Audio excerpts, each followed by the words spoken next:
Come in.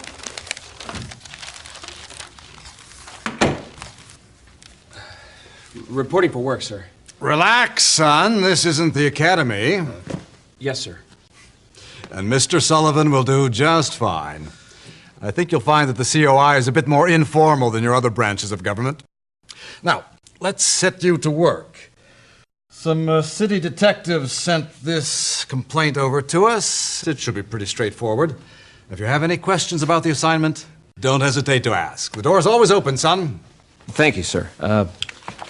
Mr. Sullivan. What is it, Mr. Pearson? Oh, yes, of course, your office. It's across the hall. And please forgive the mess. Your predecessor departed rather unexpectedly, and we're still short-staffed and haven't had a chance to clear it out for you.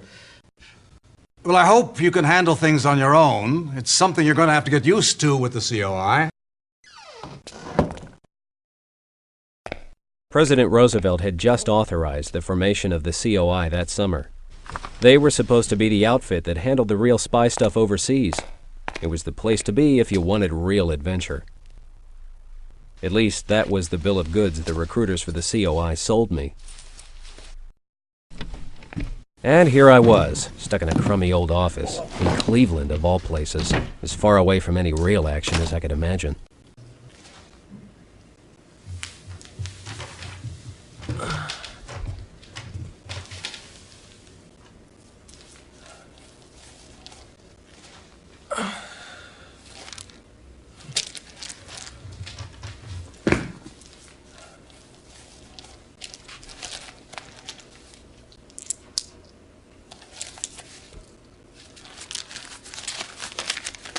What's this? Yes? Sorry to bother you, sir. Not at all, Mr. Pearson. Come right in. I have a question about this case file, sir. Certainly. What is it? Sir, this munitions owner, Mr. Finster, is there anything you can tell me about him that wasn't in the report? Hank Finster is an interesting case. He's an important man with the fellows in the Defense Department on account of the munitions factories he owns. But he's not wound all too tight, if you catch my meaning. Well, it's always one thing after another with him. If it isn't the unions, it's the Reds. If it isn't the Reds, it's the Nazis.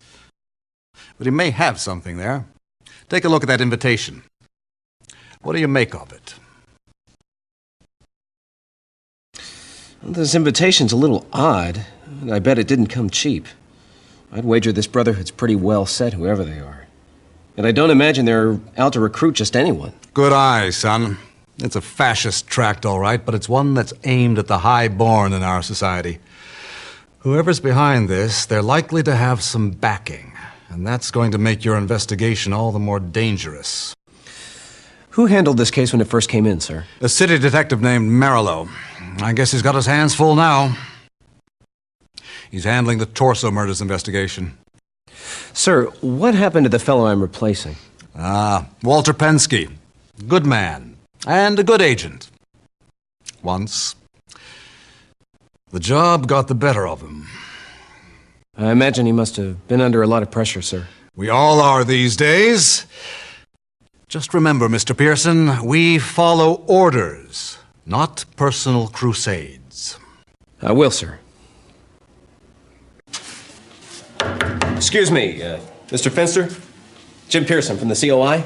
I've been assigned to investigate your complaint. What the hell took you so long? I guess all my calls to Mayor Lausch finally got you guys off your cans. What can you tell me about this Brotherhood, Mr. Finster? What can I tell you? Oh, what makes you think I can tell you anything? But I'll tell you what it is, though. It's a Nazi conspiracy is what it is. Now, what makes you say that, Mr. Finster? The invitation has no swastikas, no insignia, no clear-cut signs of Nazi involvement. Now, you mark my words, young man. This is a Nazi conspiracy, or my name isn't Henry W. Finster. I'm going to need some hard facts before I'm able to make that stick with my superiors, sir. Where do they find you guys? What do they just pull you out of a pumpkin patch? It's right before your eyes. Those screwy symbols. You recognize the symbols on that invitation? I've seen them all over Germany. When were you in Germany, Mr. Finster? Now, don't you give me that look. Mr. Finster, I... There is nothing wrong with Germany. My grandparents were born in Deutschland. We still have family there. The German people are upstanding, hard-working, God-fearing folk, and the American worker could learn a thing or two from them. The only thing wrong with Germany is that Austrian peasant and his gang of street thugs. My apologies, Mr. Finster. I am only trying to establish the facts in the case. Okay. It's been 15, 20 years now since I've been there. But I will never forget those symbols. Do you have any idea what those symbols mean? Of course not. I would never have anything to do with that sort of thing. What do you remember about the man that gave you that invitation, Mr. Finster? He was a no-good bum, I remember that. Do you remember his name? I think I employed a Nazi sympathizer right here in my own factory. He was an employee of yours? Of course not. I don't hire Nazis. I'm sorry. I'm a little confused. Who's the Nazi? Why do they send a boy to do a man's job? What are they trying to do, drive me crazy? Wait just a minute, Mr. Finster. That's not called for. My foreman, George Hansen, I used to think he was a good man. Well, he drinks a little bit too much, but he's a hard worker.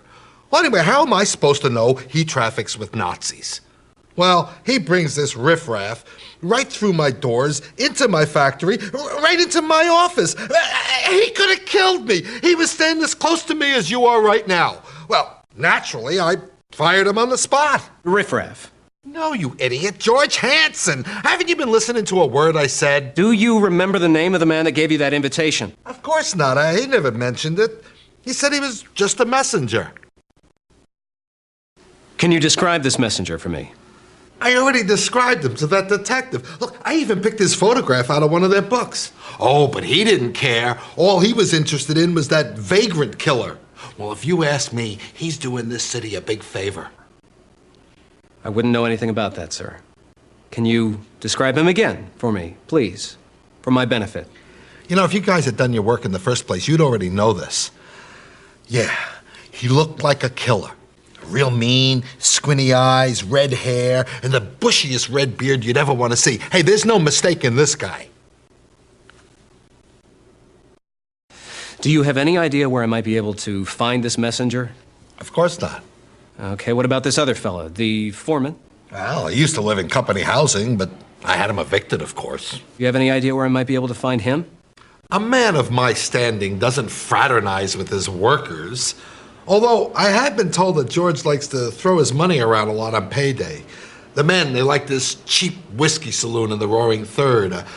McGilly's, McGarrity's, some kind of Mick name. McGinty's, that's the name of it, McGinty's.